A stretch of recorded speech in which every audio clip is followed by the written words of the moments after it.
This is a short video going over setting up scan credentials in Fortra VM. But before we go over setting up scan credentials, it's important to talk about the benefits of adding scan credentials so that you can run authenticated scans. Authenticated scans allow Fortra VM to use privileged credentials to dig deeper into your network, finding vulnerabilities related to things like missing Windows patches, outdated applications, or even malware if you're using the Active Threat Sweep tool. It's also important to note that if you are trying to run any CIS benchmark scans, that you also need to set up the authenticated scans. Credentials can be created for scanning Windows and Linux-based assets, or to scan MySQL, Oracle, and there's a few other options as well. So we will walk through setting up the scan credentials. We're going to click on System, and in the dropdown, click on Scan Credentials.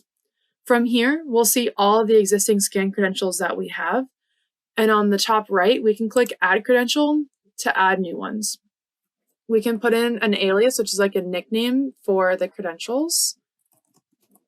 And then in the type dropdown, we'll see all the available options. As I click through some different options, you'll see the requirements do change related to those specific type of credentials.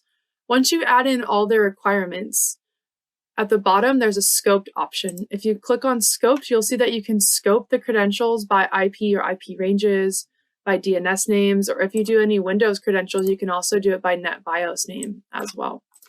Once you enter all the information on the bottom right, you can click on the Save button, and that will add the credentials into your list here.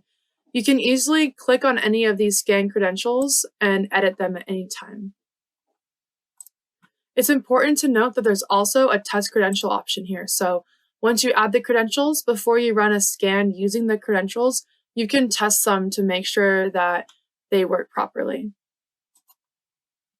After you run an authenticated scan, if we go to the Scan and Scan Activity tab, where it shows you all of your scans that have been completed, this column here is going to show you if the authenticated scan was set up and if it failed.